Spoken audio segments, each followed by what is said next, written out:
करते हैं। Set number 1 जो कि विविध प्रश्न है, इसमें जितना खेल है, खेल से ज्यादा संबंधित प्रश्न होंगे, पुस्तक से संबंधित प्रश्न होंगे और जितने भी लेखक हैं उनके नाम होंगे, इसरो से संबंधित प्रश्न होंगे। ये सब जो है फुल फॉर्म से मतलब संबंधित प्रश्न होंगे। और ये जो बनाया जा रहा है एनटीपीसी बीपीएससी का, जो बीपीएससी का 30 नंबर का जो आता है, जो कि करंट अफेयर स्ट्रेटेजी के सब मिला कर आते हैं, उसी पॉइंट ऑफ व्यू से ये बनाया जा रहा है, आप देख लीजिएगा। और मैं कहूंगा कि जीके जीएस ऐसा है कि कोई भी एग्जाम में आता ही है, कोई भी एग्जाम ऐसा नहीं कि जीके जीएस के बिना हो। तो हमको लगता है पढ़ लेना चाहिए और क्वेश्चन वही लेवल का आता है। तो चलिए इसे पार्ट बाय पार्ट करते हैं और समझिए कि आप लाइव मॉक टेस्ट दे रहे हैं। तो चलिए फास्ट दीजिए। पहला प्रश्न है कि ओलंपिक खेल कितने वर्ष के अंतराल पर आयोजित किए जाते हैं। तो देखिए, अगर ओलंपिक खेल की बात करेंगे तो हम अच्छे से जानते हैं 4 वर्ष, 4 साल के लिए किया जाता है, 4 साल के अंतराल पे होता है। चलिए दूसरा प्रश्न बताइए। दूसरा प्रश्न है विश्व मजदूर दिवस किस माह में मनाया जाता है। तो जैसे मजदूर दिवस की बात होगी तो 1 मई, यहाँ पे 11 मई कर दिया है, गलत हो गया है, 1 मई होगा। 1 मई को मनाया जाता है मजदूर दिवस, आप अच्छे से जानते हैं। चलिएगा तीसरे प्रश्न की बात करते हैं। तो तीसरा प्रश्न है कि किस महापुरुष की जयंती राष्ट्रीय युवा दिवस के रूप में मनाया जाता है। तो बताइएगा किनका मनाया जाता है। तो आप अच्छे से जानते हैं स्वामी विवेकानंद को मनाया जाता है ना। स्वामी विवेकानंद का मनाया जाता है 12 जनवरी, आप जानते हैं राष्ट्रीय युवा दिवस के नाम पे मनाते हैं। चौथे प्रश्न की बात करते हैं। चौथा प्रश्न है हितोपदेश नामक पुस्तक के लेखक कौन थे। तो हितोपदेश जो नामक है वो पुस्तक के लेखक है नारायण पंडित, याद रखिएगा, जो कि ऑप्शन नंबर बी लगाए हैं वो सही लगाएंगे। पांचवें प्रश्न की बात करें तो पांचवा प्रश्न है कि महात्मा गांधी ने अपनी आत्मकथा मूलतः किस भाषा में लिखी थी। तो याद रखिएगा, जब गांधी जी मूलतः अपनी भाषा किस भाषा में ज्यादा लिखेंगे तो गुजराती भाषा में ज्यादा लिखेंगे, ये फाइनल है। बहुत जगह पे क्या है कि अंग्रेजी दे चुका है, लेकिन अंग्रेजी से नहीं लिखे थे, वो लिखे थे गुजराती में, जो कि राइट आंसर गुजराती है। ठीक है, ऐसे तो सभी भाषा में, हिंदी में भी लिखे। चलिएगा छठे प्रश्न की बात करें, ज्ञानपीठ पुरस्कार किससे संबंधित है। तो ज्ञानपीठ पुरस्कार जब भी होगा ऑप्शन नंबर ए साहित्य से संबंधित है, ये आप अच्छे से जानते हैं। सातवें प्रश्न की बात करें, निम्नलिखित में से किस विदेशी नागरिक को भारत रत्न सम्मान प्रदान किया गया है। तो देखिए इसमें 2 व्यक्ति का नाम आता है। एक 1987 में आता है जो कि ऑप्शन में नहीं है, वो है खान अब्दुल गफ्फार खान। तो सबसे पहले आते हैं। अगर ये नहीं ऑप्शन में है खान अब्दुल गफ्फार खान, तो नेशनल मंडेला है जो कि 1990 में इनको मिला है। तो आप जान लीजिए नेशनल मंडेला आंसर होगा, ये जरूर ध्यान रखना है। ठीक है, आगे चले गए 8वें प्रश्न की बात करते हैं। तो शांति निकेतन किस महान पुरुष से संबंधित स्थान है। तो शांति निकेतन जैसे ही बात करेंगे रविन्द्रनाथ टैगोर को टिक लगाइएगा, ये सही आंसर है ना। 9वें प्रश्न की बात करते हैं। तो अमेरिका में दास प्रथा का उन्मूलन का श्रेय जो है निम्नलिखित में से किसे है, मतलब किसे जाता है, यही सवाल आपसे पूछ रहा है। तो अब्राहम लिंकन का नाम सुने हैं, यही किए थे, याद रखिएगा। चलिए 10वां प्रश्न की बात करते हैं। 10वां प्रश्न 9वां प्रश्न हो गया। 10वां प्रश्न बताइए, भारत के किस महिला को नाइटिंगेल ऑफ इंडिया कहा जाता है। तो नाइटिंगेल ऑफ इंडिया हम बहुत अच्छे से जानते हैं कि अपनी सरोजिनी नायडू को कहा जाता है। क्लियर हो गए। 10वां प्रश्न का जवाब जो देंगे डी वो सही देंगे। अब बताइए भारत के किस राज्य को मशालों का बगीचा कहा जाता है। तो मशालों के बगीचा तो हम केरल को जानते हैं और किसी को नहीं बोल सकते। देखिएगा 12वें प्रश्न की बात करें तो किस देश का राष्ट्रीय प्रतीक जो है गुलाब का फूल है।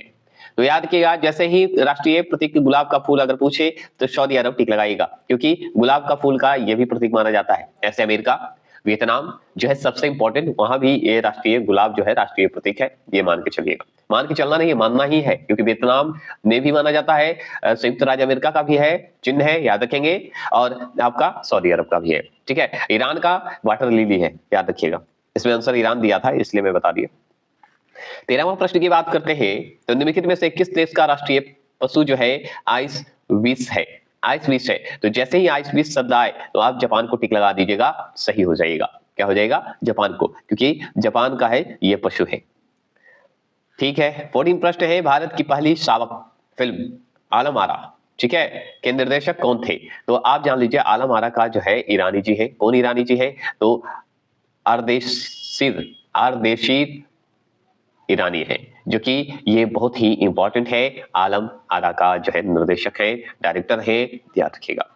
क्लियर हो गए।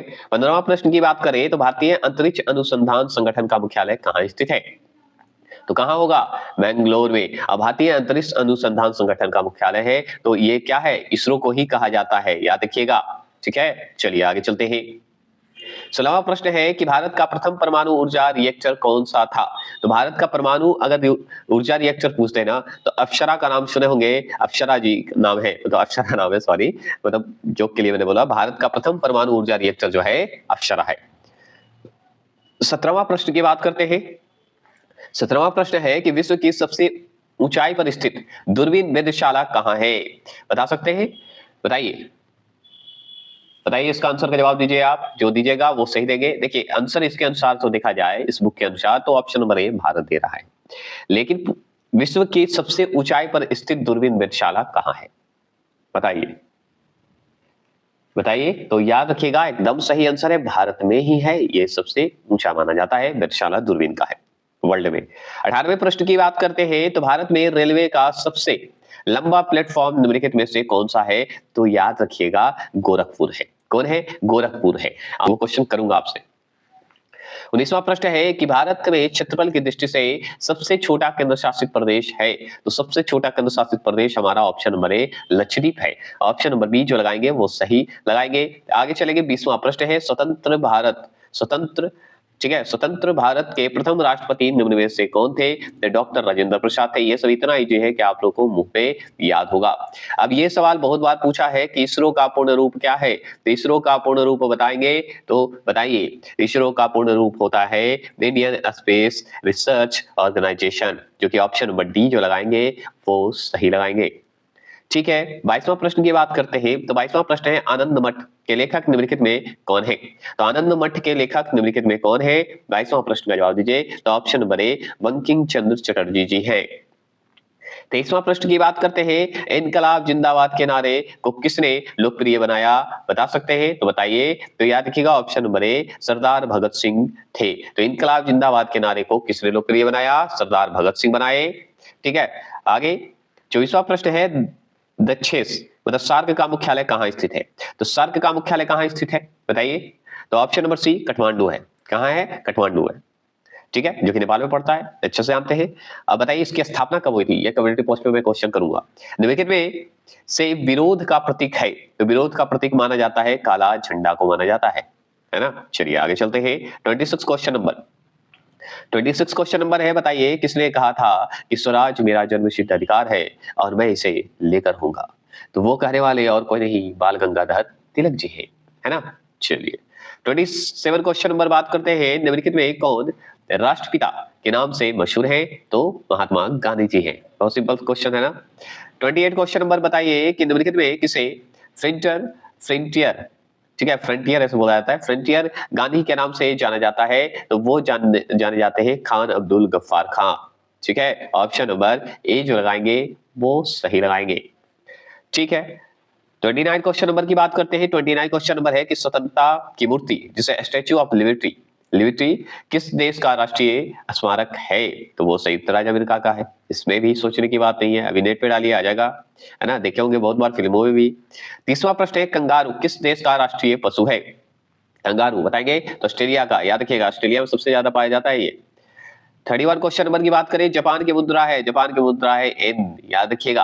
तो चीन की मुद्रा क्या होगी बता सकते हैं? रूबल किसका है बताइए। ये सब मैं करेंसी में करवाने जा रहा हूं, बस तैयार रहिएगा, थोड़ा सा वेट करिएगा, पेशेंस रखिएगा, सारा मैं मॉक टेस्ट करवा दूंगा, एग्जाम से पहले मैं करवा दूंगा, ये मैं वादा करता हूँ।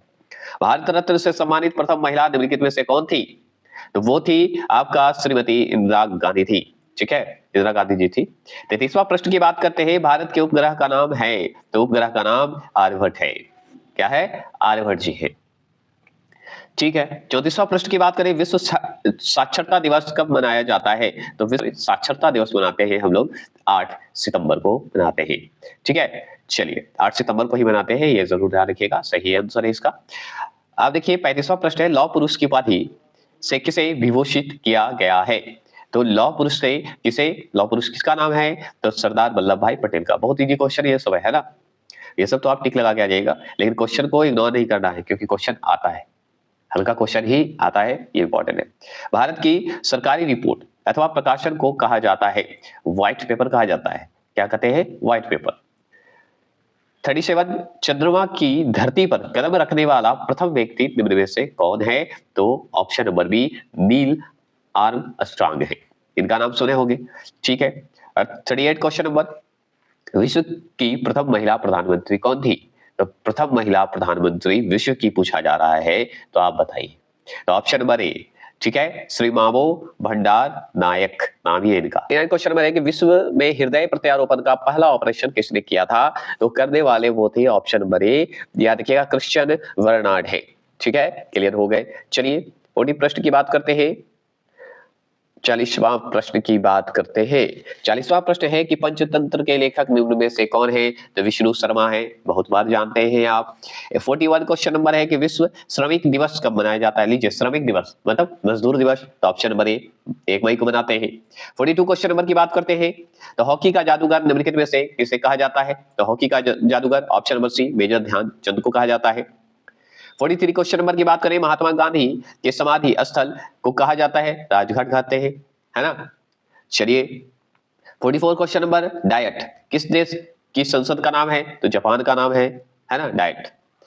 45 क्वेश्चन नंबर की बात करते हैं, तो अंतरिक्ष की यात्रा करने वाली प्रथम महिला जो है थी कौन? उनका नाम बता सकते हैं? तो आप अच्छे से उनका नाम जानते हैं, फेमस भी हैं। ऑप्शन नंबर सी जो लगाएंगे वो सही लगाएंगे, तेरेस्कोवा नाम ही है, तेरेस्कोवा। पूरा नाम वेलेंटीना तेरेस्कोवा है ना। 46 क्वेश्चन नंबर की बात करते हैं, विक्रम साराभाई अंतरिक्ष केंद्र कहाँ स्थित है? बता सकते हैं? तो आप नाम सुने होंगे, ऑप्शन नंबर बी जो लगाएंगे वो सही लगाएंगे, त्रिवेंद्रम में है। याद रखिएगा। श्रीहरिकोटा में कौन सा है बताइएगा कमेंट बॉक्स में। सेंट्रल ब्यूरो ऑफ इन्वेस्टिगेशन जिसे सीबीआई किस देश की गुप्तचर संस्था है? तो भारत की है। ये तो आप भी अच्छे से जानते हैं, 47 है ना। अब ये गुप्तचर का मैं पढ़ा दूंगा, ठीक है। 48 क्वेश्चन नंबर, सत्यार्थ प्रकाश नामक पुस्तक के लेखक कौन है? तो दयानंद सरस्वती का नाम आता है। 48 का बी होगा, ठीक है। 49 क्वेश्चन नंबर की बात करते हैं, तो भारत में प्रथम खुला विश्वविद्यालय कहाँ स्थापित हुआ?